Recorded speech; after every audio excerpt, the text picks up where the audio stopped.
adamul ikhlas, tidak ikhlas dalam menuntut ilmu.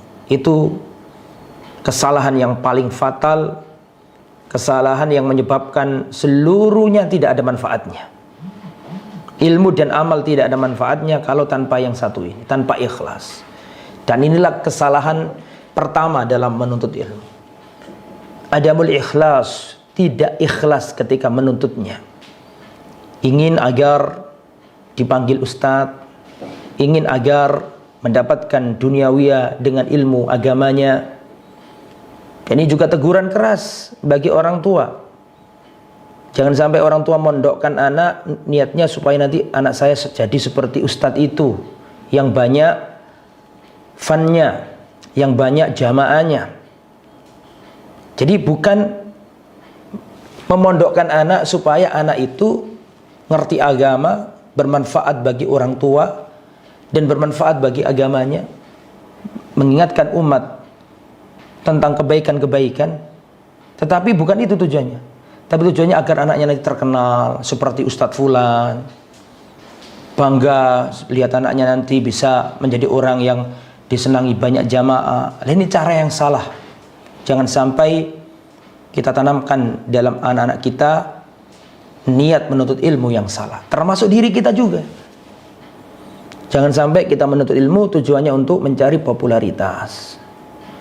Tujuan menuntut ilmu supaya andorun nas, supaya penglihatan manusia tertuju pada dirinya. Belajar ilmu agama tujuannya untuk mendebat para ulama. Belajar ilmu agama tujuannya untuk membodoh-bodohkan orang awam yang belum mengerti. Nah, ini semuanya adalah kesalahan dalam menuntut ilmu, kesalahan dalam berniat. Makanya penuntut ilmu itu harus ikhlas.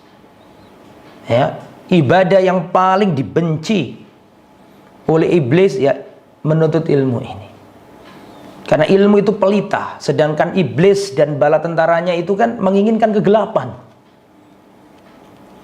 Iblis dan bala tentaranya ingin manusia diliputi kegelapan. Dan tidak ada yang menyibak kegelapan itu kecuali ilmu agama. Karena ilmu agama itu pelita. Al-ilmu nurun. Ilmu itu ibarat cahaya. Maka jangan dipadamkan dengan niat yang salah, yaitu tidak ikhlas tadi itu. Makanya kembali ke perkataan Imam Ahmad tadi. Imam Ahmad mengatakan, al-ilmu la ya'diluhu syai'un. Ilmu itu tidak ada yang mampu menandinginya.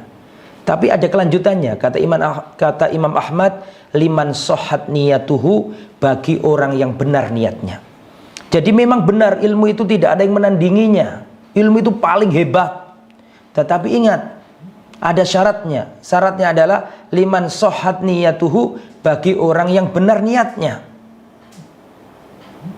Lantas Imam Ahmad ditanya, wa kaifa tasihun niyah? Bagaimana cara niat benar dalam menuntut ilmu itu Imam Ahmad? Imam Ahmad ditanya, wa kaifa tasihun niyah? Wahai Imam Ahmad, bagaimana agar seorang itu menuntut ilmu bisa benar niatnya, bisa ikhlas? Kata Imam Ahmad, kalau orang ingin ikhlas dalam menuntut ilmu, harus ada dua hal dalam dirinya. Yang pertama, yanwi raf'al jahli an nafsihi.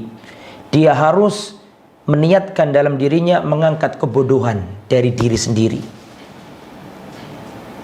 Jadi nuntut ilmu itu bukan kok niatnya untuk mengangkat kebodohan dari orang lain dulu, bukan, tapi dari diri sendiri. Karena banyak orang itu, wah ini ada perkataan bagus, saya masukkan di status. Oh ini perkataan bagus, bukan untuk dirinya tapi untuk orang lain. Tidak boleh. Tujuan dari menuntut ilmu yang pertama, kata Imam Ahmad, raf'al jahli anin nafsi, mengangkat kebodohan dari diri sendiri. Baru setelah itu wa'an ghairihi, untuk mengangkat kebodohan dari orang di sekitarnya, orang di selain kita. Jadi harus ikhlas dalam menuntut ilmu. Bukan bangga-banggahan, aku muridnya Ustadz Fulan, aku pernah belajar dapat sanad di Ustadz Fulan. Bukan tuh bangga-bangga. Tapi buah dari menuntut ilmu adalah ketundukan, ketawaduan, khasyah, takut kepada Allah. Innama yakhsyallaha min ibadihil ulama. Sesungguhnya yang takut kepada Allah hanyalah orang-orang berilmu. Jadi ilmu itu harus membawa kita kepada khasyah, rasa takut kepada Allah.